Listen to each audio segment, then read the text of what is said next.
Hello friends, welcome back to my channel Bong Joyshree. কেমন আছো তোমরা সবাই? আশা করছি সবাই ভালো আছো আর আমি ভালো আছি। তো তোমাদেরকে বলেছিলাম যে দালালকে নিয়ে কিছু কথা বলবো। হ্যাঁ, অবশ্যই বলবো, কন্টেন্ট পেলে কে না ছাড়ে। আচ্ছা, তো ওকে দালাল বলবো না ঘোড়ামুখী বলবো না গোতপা বলবো না শু বলবো আমি জানি না। যখন যেটা মুখে আসবে তখন সেটাই বলবো, ঠিক আছে? তো রিসেন্টলি জাস্ট একদিন দুদিন হলো খবর পেলাম যে ওর কিউআর কোড দিয়ে টাকা তোলা নিয়ে খুব হুলস্থুল হচ্ছে। তো সেই ব্যাপারে আমি যাবই না, কারণ সে কত টাকা তুলেছে, সে কি কাজে ব্যয় করেছে সেটা তো আমার জানা নেই। তো আমি সেই কাজে আমি সেই দিকে যাচ্ছি না। কিন্তু তাহলে কি নিয়ে ভিডিওটা করছি ওর নাকি ওর হাজবেন্ডের সঙ্গে, মানে ওর হাজবেন্ড নাকি ওকে এমন একটা কথা বলেছে ছি দিয়ে, যেটা নাকি ও এতদিন সকলকে বলে এসেছে। হ্যাঁ, কথায় কথায় এ ছি ও ছি। সব থেকে আগে ও যে মানে মৌমিতা বসাকের এগেনস্টে এই কথাটা উত্তর মানে প্রচুর ইউজ করতো যে ছি ড্যাশলি। তো এই কথাটা নাকি ওর বর ওকে বলেছে। দেখো, সত্যি কথা বলতে আমার মানে ভিডিও আমি অনেক দিন হয়ে গেল পুরো ইউটিউব থেকে ডিটাচ, সেটা আমি তোমাদেরকে আগেও বলেছি আবারও বলছি। আর গত দুদিন ধরে যা ভিডিও দেখছি, যা ফোনের 1.5 GB নেটের ওপর ভরসা করে। সুতরাং যাদের 1.5 GB করে নেট আছে, বুঝতেই পারছো দুটো তিনটে ভিডিও দেখার পর আর কোনো ভিডিও দেখার মতো নেট থাকে না। তো সেক্ষেত্রে আমি সব ভিডিও তো দেখতে পাচ্ছি না, কিন্তু কিছু কিছু যেগুলো দেখতে পাচ্ছি না সেগুলো কি হচ্ছে, ভিডিওতে গিয়ে কমেন্ট পড়ছি। কমেন্টের মাধ্যমে অনেক কিছু খবর পাওয়া যায়। তো সেরকম কমেন্ট পড়তে গিয়ে যেটা জানলাম যে ওকে ওর বর ছি বলেছে, ছি ড্যাশলি বলেছে।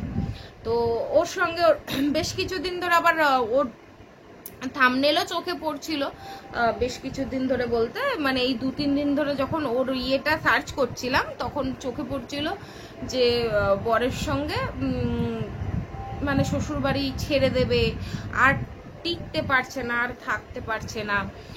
ওর না প্রচুর গর্ব ছিল। একজনের সাথে তো আছি, এটাই হয়, মানে কখন কিভাবে সবকিছু ঘুরে যায় সেটা কেউ বলতে পারে না। তো বরকে ছেড়ে চলে যাবে, শ্বশুর বাড়ি ছেড়ে, মানে এরকম কিছু থাম্বনেলে বুঝতে পারছিলাম। তো সত্যি কথা বলতে ডিটেলসে ওর ব্যাপারে আমার কিচ্ছু জানা নেই, কারণ আমার জাস্ট এতটুকু নেটের মধ্যে আমাকে ভিডিও পোস্ট করতে হবে। আর ভিডিও যেদিনকার পোস্ট করি, যেমন আজ মানে কালকে যে ভিডিওটা পোস্ট করে ফেলেছি সেই ভিডিওটাতে আমার পুরো 1.5 GB নেট চলে গেছে। তারপরে আবার 1 GB নেট ভরিয়ে সারাদিনে ওই টুকটাক যা ভিডিও দেখার দেখেছি। এবার সবসময় সত্যি কথা বলতে পসিবল হয় না যে নেট ভরিয়ে যাব। যখন হাতে টাকা পয়সা থাকে তখন নেট ভরানো হয়, আর যখন থাকে না তখন ওই 1.5 GB নেট দিয়ে কাজ চালাতে হয়।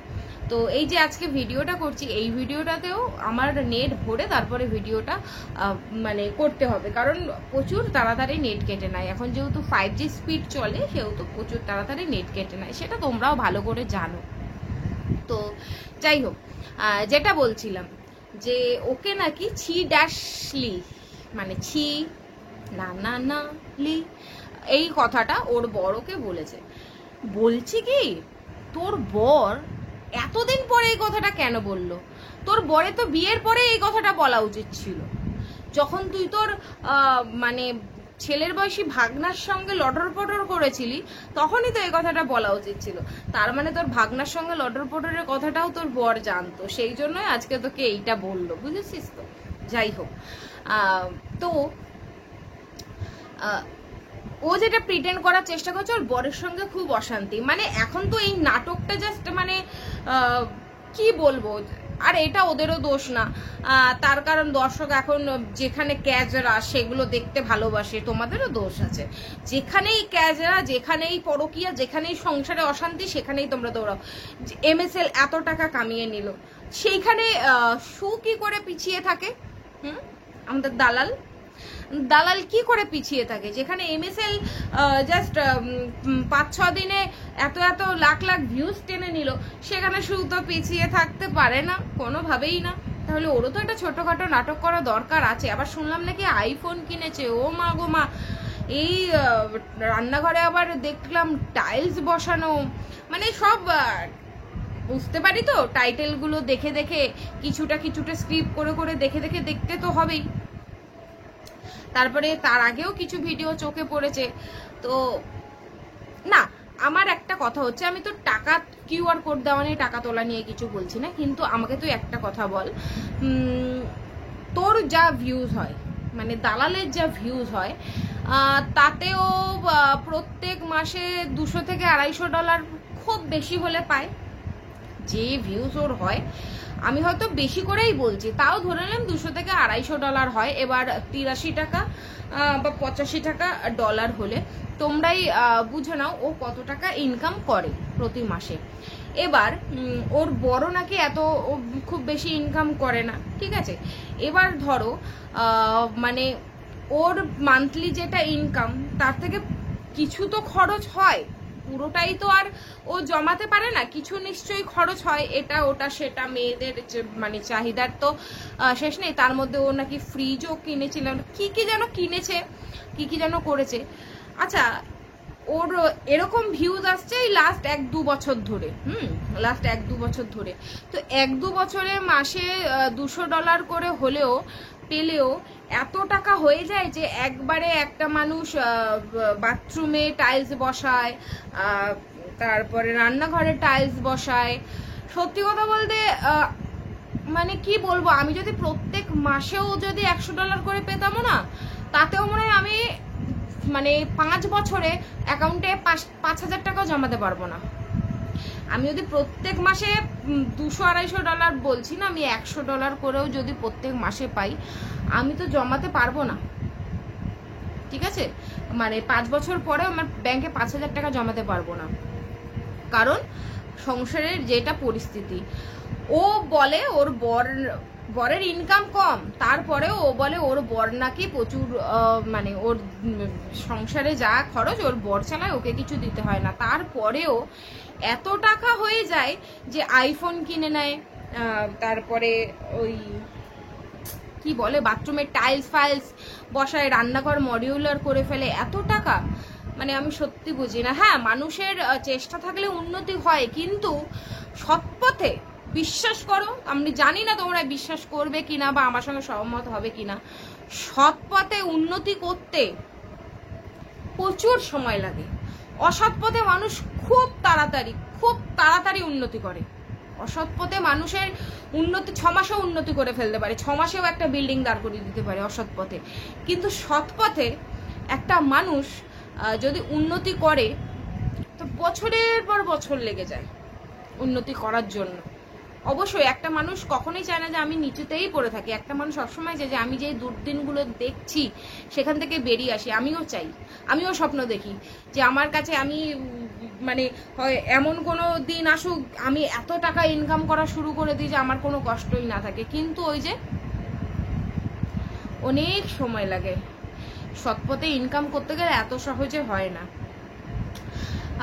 তবে আজকের একটা ভিডিওর জাস্ট প্রথম মানে চালিয়েছিলাম, ঠিক আছে, জাস্ট চালিয়েছিলাম, তো সেখানে ওর কিছুটা কথা শুনলাম, যেখানেও সঞ্জয় দাকে বলছে যে সঞ্জয় দা কি করে এত তাড়াতাড়ি অত সুন্দর একটা বাড়ি হয়ে গেল।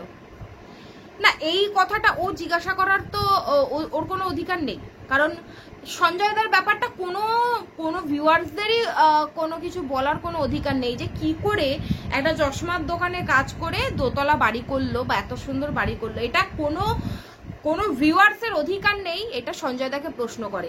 কেন? কারণ সঞ্জয় দা কিন্তু কিউআর কোড দিয়ে পয়সা তোলেনি, ঠিক আছে। এই কারণ ওই কারণ দেখিয়ে সঞ্জয় দা কিউআর কোড দিয়ে পয়সা তোলেনি যে এখন সঞ্জয় দা দোতলা বাড়ি কি করে করলো, এত টাকা মানে একটা চশমার দোকানে কাজ করে কি করে মানে এত বড় একটা বাড়ি করে ফেললো হঠাৎ করে, সেইটার মানে সঞ্জয় দাকে দিতে হবে, সবাইকে কৈফিয়ত দিতে হবে, ভিউয়ার্সদেরকে জানাতে হবে যে সঞ্জয় দা কি করে দোতলা বাড়িটা করলো। এটা কখনোই কৈফিয়ত দিতে সঞ্জয় দা বাধ্য নয়, কারণ সঞ্জয় দা তো কিউআর কোড দিয়ে টাকা তোলার পরে হঠাৎ করে দোতলা বাড়ি দাঁড় করায়নি, এটার ওটার নাম করে টাকা তুলে পরের মাসেই বাড়িটা দাঁড় করিয়ে ফেলেনি, সে কোনো রকম কোনো টাকা তোলেনি। সুতরাং সে কিভাবে বাড়ি বানিয়েছে, সে চশমার দোকানে কাজ করে বাড়ি বানিয়েছে, না সে আলাদা অন্য কোনো কাজ করে বাড়ি বানিয়েছে, কে না তার মা বানিয়েছে না তার বউ বানিয়েছে, সেটা নিয়ে কথা বলার মতন অধিকার কোনো ভিউয়ার্সদেরই নেই, কারোরই নেই, কারণ সে কিউআর কোড দিয়ে টাকা তোলেনি। আর সুকে আজকে কেন সবাই চেপে ধরছে, কেন জবাবদিহি করতে হচ্ছে, তার কারণ সে কিউআর কোড দিয়ে টাকা তুলেছে এবং সেটা তখন সে কি কাজে লাগিয়েছে সেটা তার ব্যাপার, সম্পূর্ণ তার ব্যাপার। কিন্তু তার বছরখানেক ঘুরতে না ঘুরতেই যে এত পরিমাণে সে হঠাৎ করে এতটাই বড় লোক হয়ে গেল যে সে দার্জিলিং ঘুরতে যাচ্ছে, সে আইফোন কিনছে, সে মডুলার কিচেন করছে, সে বাথরুমে টাইলস বসাচ্ছে। যখন সবকিছু সামনে চলে আসছে তখন কি হলো, আবার দুজনের মধ্যে স্বামী স্ত্রীর মধ্যে অশান্তি লেগে গেল। স্বামী আবার মানে অনেক বড় কিছু বলে ফেললো, মানে যেটা আরো আগে বলার উচিত ছিল সেটা এখন বলে ফেললো। তো যাই হোক, অন্তত ওর বর যে বুঝতে পেরেছে, যদি সত্যি হয়ে থাকে যে ওর বর ওকে ছি বলে থাকে, মানে ছি ড্যাশ লি বলে থাকে, তাহলে যে ওর বর বুঝতে পেরেছে এটা, সেটাই অনেক বড় ব্যাপার। আচ্ছা, এবার একটা কথা বলি, এই যে সু, মানে এর মতন বদমাস, ঠিক আছে, এর মতো বদমাস টাইপের মানুষ না, মানে হতে গেলে না মাথায় অনেক বুদ্ধি দরকার। আমার এগেনস্টে পুরো দলকে নামিয়েছিল, পুরো দলকে। তখন এরা একটা দল ছিল, সঞ্জয় দা, এরা, মুনমুন, সুলতাদি, পুরো এদের সীমাদি, এদের একটা দল ছিল। সে নিজে, এই যে এই মেয়ে ছেলেটা সু, এ কিন্তু নিজে তখন এই আমাদের মতন ক্রিয়েটারদের, মানে কো ক্রিয়েটার যারা, তাদেরকে অ্যাটাক করতো না। করতো কারা? এই দলকে দিয়ে অ্যাটাক করাতো কো ক্রিয়েটারদের, আর নিজে কন্টেন্ট করতো MSL কে, ঠিক আছে। আর আজকে যখন তার প্রয়োজন শেষ, যখন দেখছে তার কিছু সত্যি এই দল তুলে আনছে, তখন সে নির্দল প্রার্থী।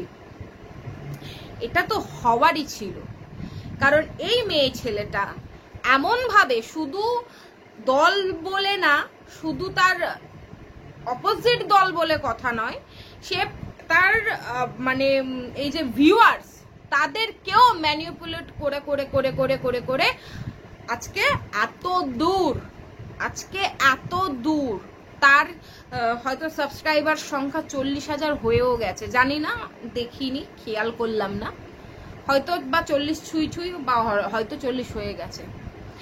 আজকে ম্যানিপুলেট করতে না পারলে আজকে ওই জায়গায় আসতে পারতো না। ও কি করে, প্রত্যেকটা কো ক্রিয়েটারের সঙ্গে পার্সোনালি যোগাযোগ করে ওর হয়ে সবাই ভিডিও নামায় এবং ও খেলে আলাদা লেভেলে, এবং পরে তাদেরকে ঝেড়ে ফেলতে 2 মিনিট টাইম লাগে না। আজকে যতজন ওদের দলে ছিল, আজকে প্রত্যেকে এর এগেনস্টে, ঠিক আছে।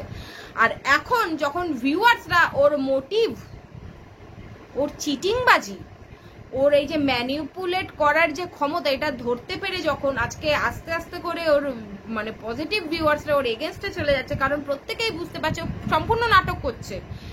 কারণ জাস্ট দার্জিলিং থেকে ঘুরে আসতে না আসতে, দার্জিলিং এ গিয়ে বরকে জড়িয়ে ধরে এত শর্টস ছাড়ছে, এত ভিডিও দিচ্ছে, আসতে না আসতেই বর একেবারে মানে সেই মানে চোখের বালির মতন সম্পর্ক হয়ে গেল। মানে মানুষ কি কিছু বোঝে না? মানে আমি বুঝতে পারি না। এরা হচ্ছে একটা টিম, ঠিক আছে। ম্যান্ডি, এই যে এই দালাল সু, আর হচ্ছে এই মারিয়া, এদের তিনজনের হচ্ছে একটা টিম, ঠিক আছে। এরা যা করে, যেসব ঘটলা পাকায়, সবকিছু এরকম ভাবে নিজেদের মধ্যেই ঘটলা পাকায়। ওইদিকে মারিয়া এক নাটক শুরু করেছে, পালিয়ে বিয়ের নাটক, আর এই দিকে এ শুরু করেছে বরের সঙ্গে ছাড়াছাড়ির নাটক। এক বোন নতুন জীবন শুরু করেছে, আর এক বোনের জীবন শেষ হয়ে গেছে, মানে লাস্টে বাবাকেও নাকি ছাড়েনি, শুনলাম বাবাকেও নাকি ক্যামেরার সামনে এনে দাঁড় করিয়ে দিয়েছে তার এই ঘটনাটা যে সত্যি সেটা বলার জন্য, মানে এই ঘটনাটা যে সত্যি সেটা জানানোর জন্য বাবাকেও টেনে আনতে হচ্ছে। তার মানে ওকে ওর ভিউয়ার্সরা কতটা বিশ্বাস করে। আর এই অবিশ্বাসের কারণ হচ্ছে ও নিজে, কারণ ও প্রতিটা মুহূর্তে নিজে প্রত্যেকটা ক্রিয়েটার বলো ভিউয়ার্স বলো প্রত্যেককে নিজের সুবিধা মতো ইউজ করে তাকে 1 সেকেন্ডের মধ্যে ছুঁড়ে ফেলে দেয়। এত বড় অসভ্য বদ মহিলা এই শু, আমি যখন প্রীতমদের বাড়িতে গেছিলাম আমার গোষ্ঠীর তুষ্টি করে ছেড়েছে। আমি আমার মেয়েদেরকে ছেড়ে ওদের বাড়িতে গিয়ে থেকে গেছি, যেখানে আমি সকালে গেছি রাতের বেলা ব্যাক করেছি, মানে সন্ধ্যেবেলা ওখান দিয়ে বেরিয়েছি, বাড়িতে আস্তে আস্তে রাত হয়েছে। একবেলা তাও দুপুরবেলা 2-2:30 নাগাদ বেরিয়েছিলাম। এই হাফ বেলার মধ্যে আমি নাকি ওখানে গিয়ে থেকে আমার বাচ্চাদের বলে ওখানে থেকে গেছি শুধু ভিউজের জন্য। তখন আমার যেহেতু ভিউজটা বেশি হয়েছিল, তখন আমার যেহেতু চ্যানেলটা প্রথম ওদের সবার মধ্যে প্রথম 10,000 আমার কমপ্লিট হয়েছিল, মানে কন্ট্রোভার্সি ক্রিয়েটারদের মধ্যে 10,000 আমার প্রথম কমপ্লিট হয়, সেহেতু তখন জ্বলন ওরে বাবা, তখন এই এর মুখটা যদি মানে কি বলবো। অথচ এই চাটনদার চাটার জন্য ম্যান্ডিকে পরকীয়ায় সাপোর্ট করে ম্যান্ডির বাড়ি অবধি চলে যায়। ওই ছেলেটির সঙ্গে যেখানে ম্যান্ডি ফ্ল্যাট ভাড়া নেয় সেখানে গিয়ে গিলে আসে, তারপরে ম্যান্ডির বাড়িতে গিয়ে গিলেছে, এমনকি এই মারিয়ার বাড়িতে গিয়েও গিলেছে, এমনকি টিনাকেও ফাঁসিয়ে ফেলেছিল যে টিনার বাড়িতে যাবে দেখা করতে। মানে চ্যানেল দাঁড় করানোর জন্য তুই যে তোর বরের কথা না শুনে, তোর বরের চিন্তা না করে, তোর ফ্যামিলি মানে তোর যে পোষ্য আছে তার চিন্তা না করে তুই যে সব জায়গায় গিয়ে একটা করে রাত কাটিয়ে এসেছিস। এত ছেজরি, ও লোককে বলতে খুব ভালোবাসে, অথচ নিজেই পা থেকে মাথা অবধি পুরো সেই কাজগুলোই করে রেখেছে। অথচ সে প্রথমে লোককে বলে ভিউজের জন্য দৌড়ায়। তুই ভিউজের জন্য কোথায় না দৌড়াসনি। একটা মেয়ে তার সংসার ছেড়ে পরকীয়া করতে গেছে, সেখানে তুই সাপোর্ট করতে গেছিস। টিনা সংসার ছেড়ে বাপের বাড়িতে গিয়ে উঠেছে, পরকীয়ায় জড়িয়েছে, সেখানে তুই গিয়ে সাপোর্ট করেছিস। আর যখন তুই ধরা পড়ে যায় সবার সামনে যখন এদের সত্যিগুলো বেরিয়ে আসে যে হ্যাঁ এরা সত্যিকারের পরকীয়া করেছিল, তখন বলে আমাকে জানাই তো নি, আমি তো জানতামই না ম্যান্ডি যে পরকীয়া করছে, সেটা নাকি জানতোই না। অথচ পরে এটাই প্রমাণ হলো যে ম্যান্ডির বাড়িতে গিয়ে ওই ছেলেটা আর ম্যান্ডি এক ঘরে ছিল ফ্ল্যাটের, ও আর পাশের ঘরে বসে দুজনে রাসলীলা দেখছিল। ম্যান্ডি ওকে ভিডিও কল করে নিজেদের রাসলীলা দেখিয়েছে বিয়ে করে। ও নাকি জানতোই না। টিনার ব্যাপারটাও তাই, টিনাকে আর টিনার ওই পরকীয়া আলাকে ফুল সাপোর্ট দিয়ে পরে যখন সবার কাছে দেখছে যে সবাই এগেনস্টে চলে যাবে, তখন ঠিক ম্যানিপুলেট করার জন্য আমি তো জানি না ওরা যে বিয়ে করেছে, আমি জানতামই না, তখন টুক করে পাল্টি খেয়ে আবার টিনার এগেনস্টে। এত বড় ছ্যাজরা জানোয়ার মেয়ে ছেলে এই শু। একদম যে ভাষাগুলো আমি বলছি আমি খুব বুঝে শুনে বলছি, আমি এর থেকেও র ভাষা দিতে পারবো না, তার জন্য এই ভাষাটুকুর মধ্যেই কমপ্লিট করছি। ও যে কি ওর বর অবশ্যই ভালো জানে, যদি এই নাটকটা সত্যি হয়ে থাকে তাহলে ওর বর যে ওকে ছি না লি বলেছে না, একদম পারফেক্ট বলেছে, একদম পারফেক্ট বলেছে, বুঝে শুনেই বলেছে। লোককে ফাঁসাতে কয়েক সেকেন্ড লাগে। প্রথমে কন্ট্রোভার্সি ক্রিয়েটারদেরকে ইউজ করেছে, তারপরে বড় বড় ক্রিয়েটারদের ইউজ করা শুরু করেছে, তাদের মুখ ইউজ করা শুরু করেছে, তাদের সঙ্গে ভেতরে কন্ট্যাক্ট করে তাদের সঙ্গে মানে তাদের ভুল কাজগুলোকে সমর্থন করে গেছে জাস্ট ভিউজ কামানোর জন্য, যে ওর ভিডিও কমিউনিটিতে যাবে, ওর ভিডিওতে বড় বড় ব্লগারদের মুখ দেখা যাবে, ও ব্লগারদের বাড়িতে যাবে, ব্লগাররা ওর বাড়িতে আসবে, মুখ দেখা গেলে জাস্ট ওর ভিউজটা হবে, টাকাটা হবে। কিন্তু ও যে মানে কি সাপোর্ট করছে, ভুল সাপোর্ট করছে না ঠিক সাপোর্ট করছে, সেটা দেখানোর কোনো দরকারই নেই। কিন্তু পরবর্তীকালে যখন সবার সামনে সব পরিষ্কার হয়ে যায়, তখন ও কি বলে, আমি তো জানতামই না। তখন এক নিমেষে পাল্টি মেরে তাকেই বদনাম করা শুরু করে যায়, একদিন যার পা চেটেছে। এরকম ও প্রত্যেকটা ক্রিয়েটারের সঙ্গেই করে চলেছে। যখনই দেখে নিজে ফেসে যাচ্ছে, তখনই ঘুরিয়ে বন্দুকটা তার ঘাড়েই ধরে। যেমন সীমাদিকে দুদিন ধরে বহিন বহিন দিদি দিদি দিদি দিদি করে, যেই নাকি সীমাদি ওর সত্যি কিছু কথা তুলে ধরেছে বা ওকে দুটো প্রশ্ন করেছে, তখনই নাকি সীমাদি আবার কিমাদি হয়ে গেছে, খারাপ। একটা কথাই বলবো, যে যেই সব মানুষরা খুব ম্যানিপুলেট করতে পারে, সেই সব মানুষদের থেকে একটু সাবধান। যারা খুব চাচা ছোলা কথা বলে না, তারা অনেক ভালো হয় এসব ম্যানিপুলেট করা মানুষগুলোর থেকে। এরা মানুষকে ফাঁসাতে 2 সেকেন্ড সময় নেয় না, মানুষকে ফাঁসাতে 2 সেকেন্ড সময় নেয় না। কারোকে মানে ভালো কাজে সাপোর্ট করা, খারাপ কাজে তার ভুল ধরা, এইটা হচ্ছে একটা নর্মাল। এটা যারা করে তারা হচ্ছে একদম, তারা ক্লিয়ার কাট সবকিছু করে। কিন্তু আমি একটা মানুষকে তার ভুল কাজে সাপোর্ট করছি নিজের স্বার্থে, আবার নিজের স্বার্থে তাকে বদনাম করে দিচ্ছি কয়েক সেকেন্ডের মধ্যে, তারপরে আবার তার দর্শকদের ম্যানিপুলেট করছি। ও নাকি বলেছে যে সীমাদি ওর মানে বেচুর দর্শকদের ম্যানিপুলেট করে নিয়ে এসছে। ও প্রতিটা মানুষের, কন্ট্রোভার্সি ক্রিয়েটার বলো বা ব্লগার বলো, প্রতিটা মানুষের ভিউয়ার্সদের ম্যানিপুলেট করে করে ও নিজের ভিউয়ার্স হিসেবে টেনেছে। ও ভিউয়ার্স হিসেবে টেনেছে। তবে যেটা শুনছি যে ওর মানে এই কিউআর কোড দেওয়া নিয়ে নাকি কেস কামারি হবে, সেটা নাকি ম্যাডাম করতে চলেছে। তবে ম্যাডামের উদ্দেশ্যেও আমার একটা কথা বলার আছে, ওর কিউআর কোড দিয়ে টাকা তোলা নিয়ে যদি কেস হয়, তাহলে ম্যাডাম অনেকেই এই যে মানে ডাইরেক্ট হয়তো মানে গিফট চাইছে না, কিন্তু বাচ্চাকে মাটিতে শুইয়ে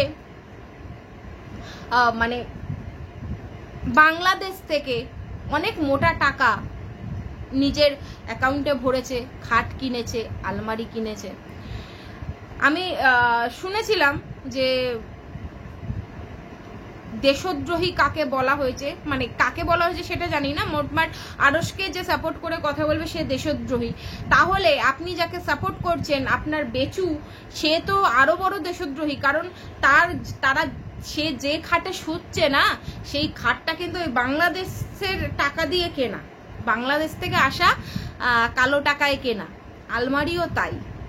তারপরে ছেলের জন্মদিনের নামে প্রচুর গাদা গাদা টাকা, গাদা গাদা গিফট সে কালেক্ট করেছে। তাহলে তার এগেনস্টেও আশা করি একটা কেস হওয়া উচিত। এখন আবার ম্যান্ডির বোন, সেও শুরু করেছে এই বিয়ের নাটক করে, পালিয়ে এসে বিয়ের নাটক করে প্রচুর মানুষের থেকে প্রচুর দামি দামি গিফট নিচ্ছে। তাহলে একদিক থেকে তারও কেস হওয়া উচিত। এপি ব্লগস ছেলের বিএমটি করানোর নাম করে 8 দিনে 13 লক্ষ টাকা তুলেছে। তারপরেই সেও আইফোন কিনেছে, সেও বিজনেস দাঁড় করিয়েছে, সেও অনেক ফুটানি দেখিয়েছে। তাহলে তো তার নামেও কেস হওয়া উচিত। তো যেটা বলবো মানে সেটা সঠিক বলবো, যদি ওর কিছু টাকা তোলা নিয়ে এত শোরগোল হয়, তাহলে বাকি যারা তুলেছে তাদেরটা নিয়েও তো শোরগোল হওয়া উচিত। কেউ গিফটের নাম করে মানে দর্শককে বোকা বানিয়ে বাচ্চাকে নিচে শুয়ে তুলেছে, কেউ নিজেরা পালিয়ে এসে বিয়ে করেছি, কষ্টে আছি বলে লোকের থেকে গিফটের নাম করে মাইক্রোওভেন নিচ্ছে, ফ্রিজ নিচ্ছে, টিভি নিচ্ছে, সব তো একই পর্যায়ে পড়ছে। আবার এপি ব্লগস তো যা খেল করার সেটা তো খেলেই ফেলেছে। তো আমার মনে হয় না ওর একার এগেনস্টে করাটা উচিত এরকম। আচ্ছা, আরেকজনের নাম আপনাকে বলে দিচ্ছি, কৃতিকা হাউস। সে এখনো নিজেকে ক্যান্সারের পেশেন্ট বলে মিথ্যে নাটক করে কিউআর কোড ফেসবুকেও শেয়ার করছে, ইউটিউবেও শেয়ার করছে। সে কিন্তু সম্পূর্ণ সুস্থ, তার ধরা পড়েছিল, তার ট্রিটমেন্ট হয়েছে, সে এখন সম্পূর্ণ সুস্থ। তারপরেও সে এবং তার হাজবেন্ড মিলে সম্পূর্ণ নাটক করে চলেছে এখনো, এবং কিউআর কোড দিয়ে এখনো টাকা তুলে চলেছে ফেসবুক থেকে প্লাস ইউটিউব থেকে। তাহলে এরা কেন বাদ যায় ম্যাডাম? যখন ফাঁসবে তখন তো মানে যদি এই পাপের জন্য এই শাস্তি হয়ে থাকে, তাহলে তো একই পাপের জন্য সবার সেম শাস্তি হওয়া উচিত, সবাই বেঁচে যাবে, একা আমাদের দালাল কেন কেস খাবে?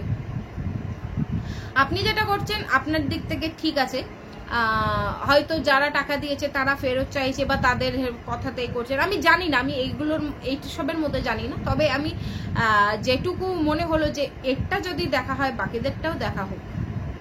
তো চলো, সবাই ভালো থেকো, সুস্থ থেকো, তুইও ভালো থাকিস। আর দেখছি যত তাড়াতাড়ি পারি ওয়াইফাইটা রিচার্জ করিয়ে ফেলার চেষ্টা করছি, কারণ তোকে অনেক দিন দেখা হচ্ছে না, বুঝতেই তো পারছিস, অনেক কন্টেন্ট মিস করে ফেলছি।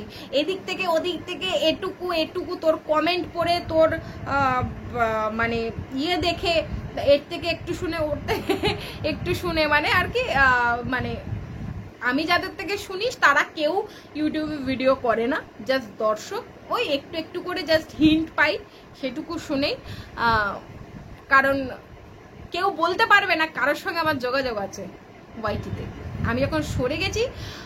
তবে কি, এই যে কিছু ভালোবাসার মানুষ এত ভালোবাসে, এত মানে ভালোবেসে বলে যে ভিডিও করো, তোমাকে দেখতে চাই, সত্যি কথা বলতে এদের তো নিরাশ করা যায় না। এত ভালোবাসা, নিঃস্বার্থ ভালোবাসা পাওয়া যায় না। ক্রিয়েটারদের সঙ্গে যোগাযোগ করে স্বার্থে, কিন্তু একটা মানুষ যে নাকি নিঃস্বার্থভাবে তোমাকে দেখছে, তোমার পেছনে নেট খরচ করছে, তোমাকে দেখার জন্য নেট হয়তো রোজ ওয়েট করছে, তো তাদের ভালোবাসা অনেক ওপরে। তো সেই জন্য আবার জাস্ট কন্ট্রোভার্সি করা, তবে চেষ্টা করব কন্ট্রোভার্সি কন্টিনিউ করার, জানি না কতদিন পারবো। যখন আমার মানসিক পরিস্থিতি খুবই খারাপ হয়ে যায় তখন আমি অবশ্যই ভিডিও দেওয়া বন্ধ করে দিই, নিজের জন্য, নিজের মানসিক পরিস্থিতি সঠিক করার জন্য। কারণ নিজের মন ভালো নেই অথচ লোককে নিয়ে কন্ট্রোভার্সি করবে, এটা আমার ঠিক এখন হয় না। তবে এখন আমি অনেকটা ভালো আছি, তাই জন্য আবার কন্ট্রোভার্সি করছি। আবার যখন বুঝবো যে না আমার আবার কোনো প্রবলেম হচ্ছে, তখন হয়তো আবার বন্ধ রাখবো, জানি না কি করব, তোমরা দেখতেই পাবে। তো চলো, আজকের মতন টাটা, বাই বাই, দেখা হচ্ছে আবার একটা নতুন ভিডিওর সাথে, ততক্ষণের জন্য টাটা, লাভ ইউ অল।